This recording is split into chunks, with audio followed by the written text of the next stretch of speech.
Well, a very good evening to everyone. I've been introducing to you a series called Truths to Transform Your Life. Truths that will really impact your life and change you dramatically. And these are Christian truths. And I and another Christian pastor in the area, we're going to share these truths with you. And you remember that I've been speaking to you over the weeks about just a couple of principles. First of all, Jesus says, if you will listen to my words and put them into practice, then you will know the truth, and the truth will set you free. And you know, to be changed and to live a transformed life, you need to be set free. So I want to encourage you to give an ear, particularly the ear of your heart, to the words of Jesus, because his words can transform your life.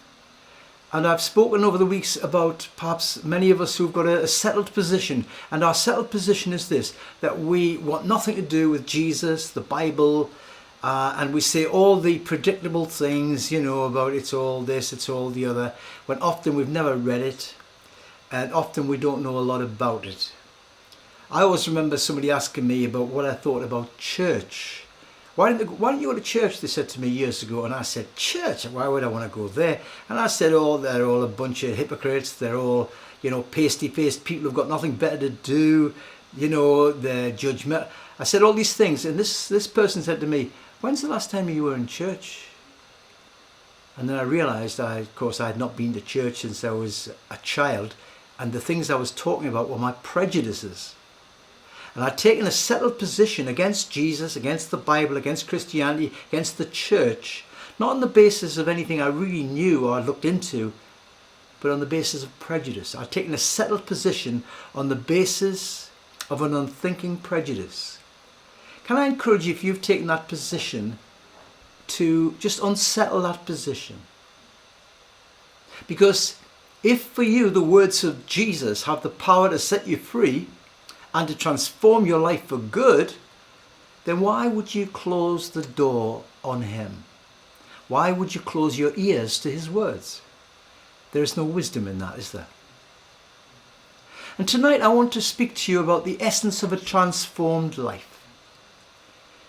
How does a man, a woman, become something different to what they are, to change to the point of transformation, so that people could look at a man, look at a woman and say, wow, they're so different. What's happened? How does that happen? Jesus had the answer to that, and what he said might sound rather strange to you, but basically the essence of being transformed lies in his words. Many people wanted to follow Jesus. Ordinary people. I don't mean religious people. They didn't want to follow him. They didn't want anything to do with him. Ordinary people followed him, loved him, appreciated him, listened to him, were healed by him, were fed by him, thought he was a very good and kind person, and realized that he had a power that set him apart from being just a good man, but that he was something more, that he was from heaven, that he was God's son. And so he had all these people around him, crowds and crowds, sometimes football crowds, you know, like if you imagine all the people in St. James's on a well, not recently, of course, with COVID, but before that, in the days where, you know, Newcastle get 55,000 people into St. James, just imagine he would have crowds like this around him. And then people would say, oh, we want to follow you, Jesus, we want to follow you, we want to come with you and follow you. And Jesus turned around to them and he said this. He says, if any one of you wants to follow me, let that person deny himself, deny herself, and be willing to die to what they are now and let them follow me. Now you can imagine that perhaps a lot of people wouldn't understand what he's talking about there. But basically, Jesus is saying, okay, The essence of being free and being transformed is that you deny a self-centered existence. Do you know some of the most miserable and the most unhelpful people in our world are people who are very self-centered. The world revolves around them, and when it doesn't, they do nothing but complain. And Jesus is saying, if you're going to follow me, if you want to learn about this freedom I can give to you, if you want to experience this new life, this transformed life, this wonderful new life, deny yourself. Deny self-centeredness, selfishness. You know, the most happy people I ever meet are not self-centered, they're selfless. They're people who think of others first. Jesus was always teaching people that. How do you have a wonderful Christmas? Is it in getting as much as you can for yourself? I don't think so. I think the people who I see most happy at Christmas are the ones who delight in giving to others. And sometimes they're not giving them great presents. What they are giving them is their kindness, their cheerfulness, their helpfulness. And for those people, they are very, very happy often, aren't they? To be selfish can be to be most miserable. To be selfless can be to be very happy with life and content and blessed.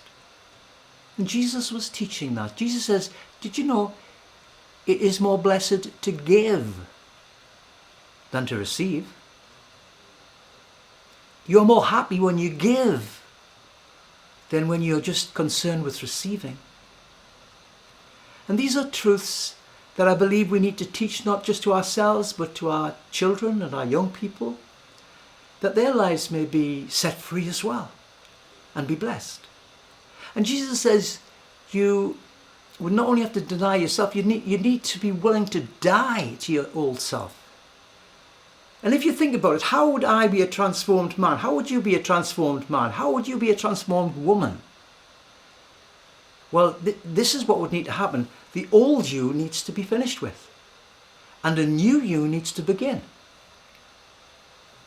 And this is what Jesus meant, that we need to die to what we are, so that then we can be born again to this new person. And so basically what you have is transformation in dying to your own self-centered living and life and becoming brand new. That a new creature is born in the place of that old creature. And the Bible uses a word for such great transformation. It's the word metamorphosis. Metamorphosis is huge and wonderful change. And the best example I always think for metamorphosis is the one of the butterfly that is transformed into a butterfly. The caterpillar that is transformed into a butterfly. Let's just think of ourselves as caterpillars. Caterpillars basically crawl on the ground most of the time, don't they? They eat a lot of cabbage and basically they give gardeners a bit of a headache. That's all they do though. They crawl on the ground, they eat cabbage, they eat, that sort of stuff. But there comes a day, and it happens within them almost instinctively, doesn't it? Comes a day when they realize this caterpillar existence is over. And for you and I, we need, if we're going to see a transformed life, we need to see that what Jesus is saying to us, there needs to come a time when you decide that your caterpillar days are over. And the caterpillar decides that its days are over as a caterpillar, and it gets into a chrysalis.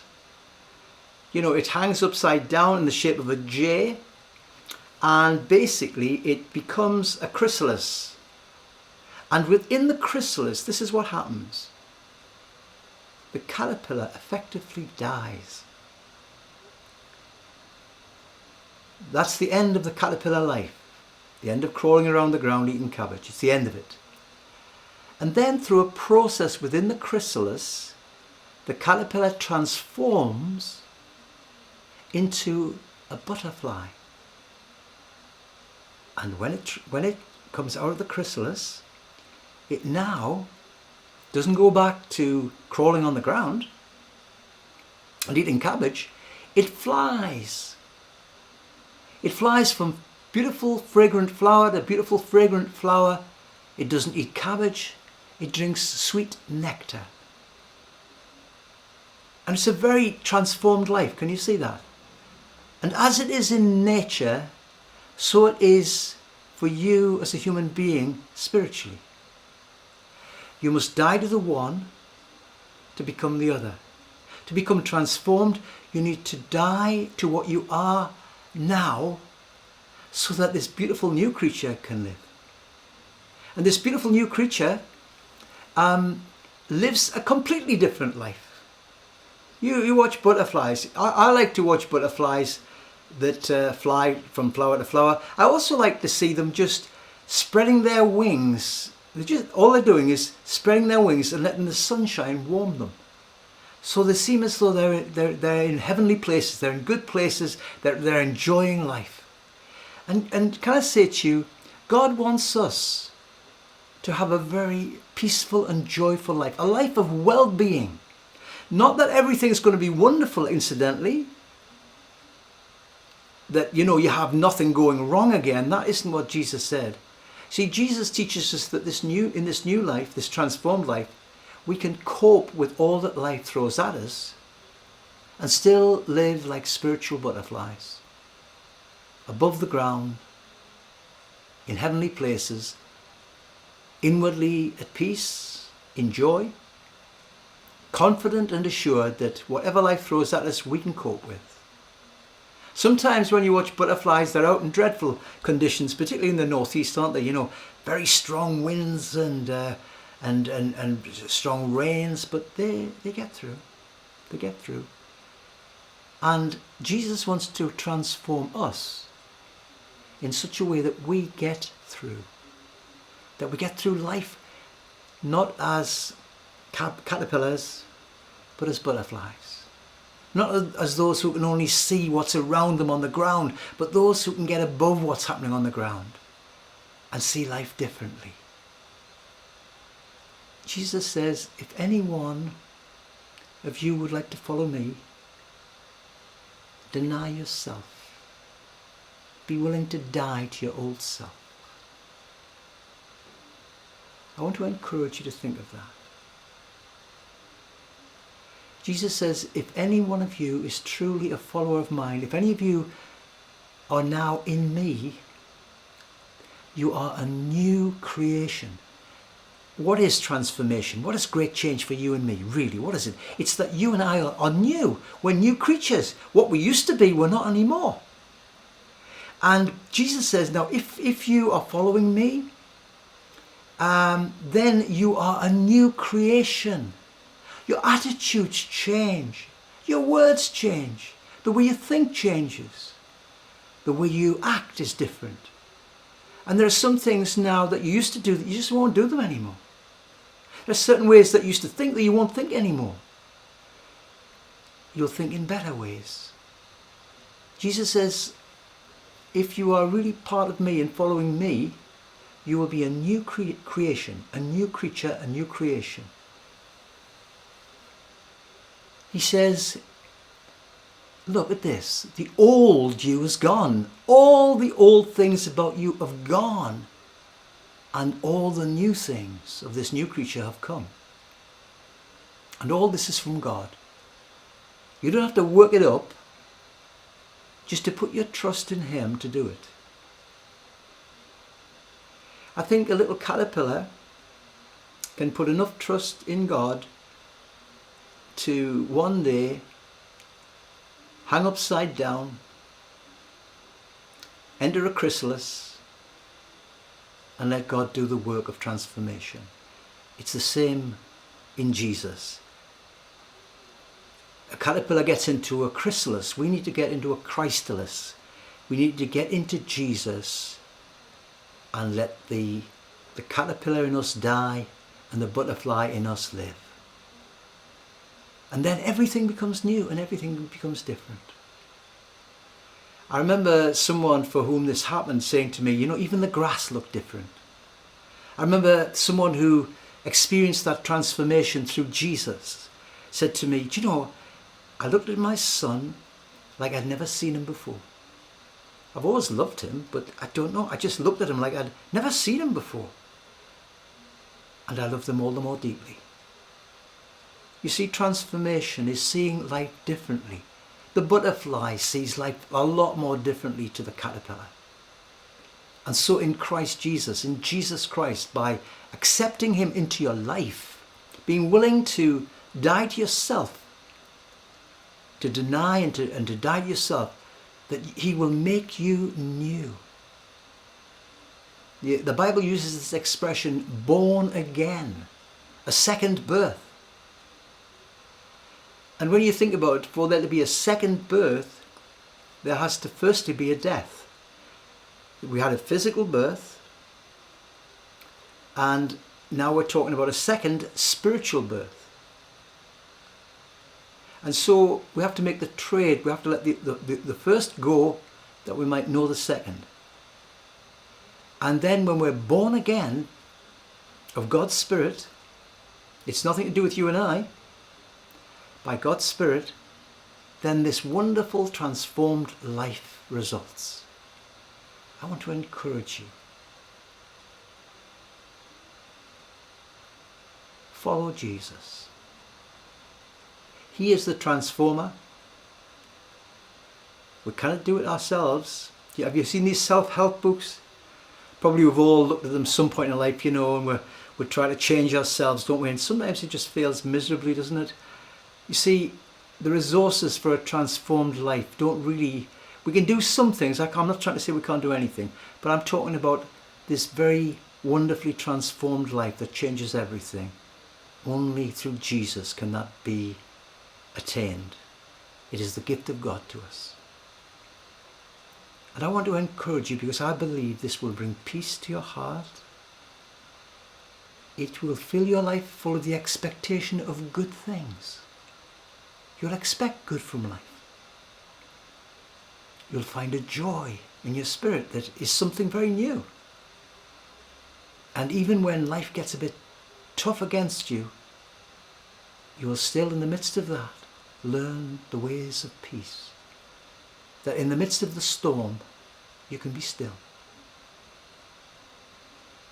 I saw a picture once. It was called, the theme of this art competition was a storm, that you had to paint a picture of a storm. So predictably, you'd imagine most of the paintings there were, you know, of lightning and dark skies and trees being blown down and people looking rather miserable and all that kind of thing. But one person, they had a background rather like that, you know, dark sky, flashing lightning, trees bending in one things, but it homed in the middle of this painting on a nest.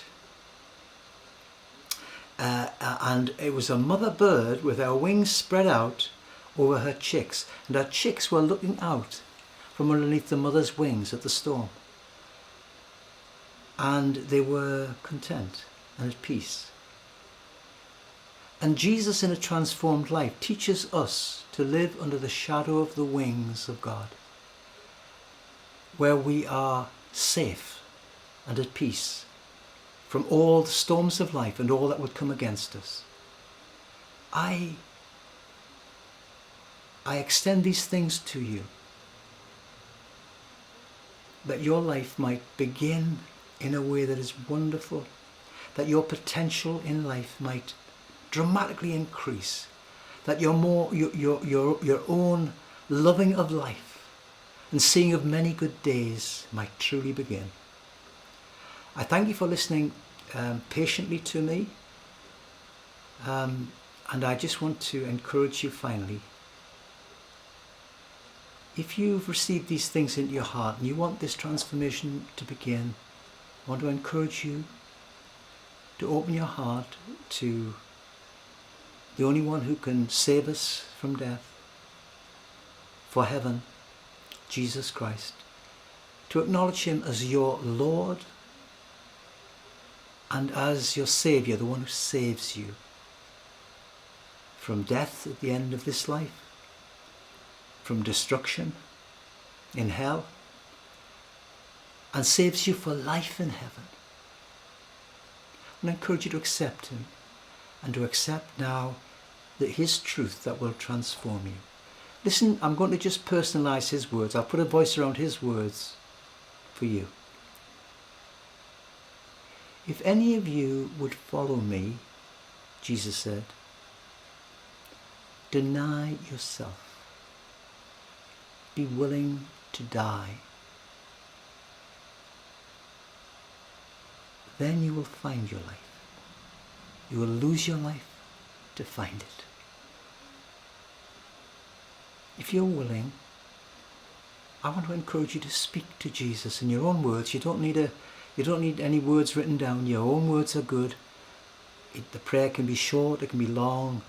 As long as it's sincere and from your heart, speak to Jesus.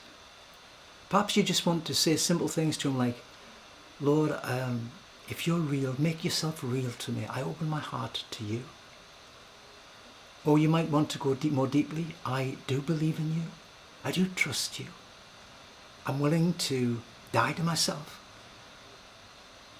to lose my life that I might find a new transformed life that you alone give to me, that I might walk in newness of life. Father, I do pray for anyone listening that you will take these words of truth that I have shared, that you will plant them deeply within hearts and minds, and that you'll help everyone listening to realize the power of those truths and experience the transformation, the transformed life that they lead us into. I'm praying tonight, Lord, for a great swap of human caterpillars for human butterflies. Bless us, Lord, in these things. May the new word of our experience be this: through the love of God and his Son Jesus, I have experienced metamorphosis. God bless you all, and thank you for your time. Good morning, good afternoon, or good evening, depending on when you're listening. Thank you.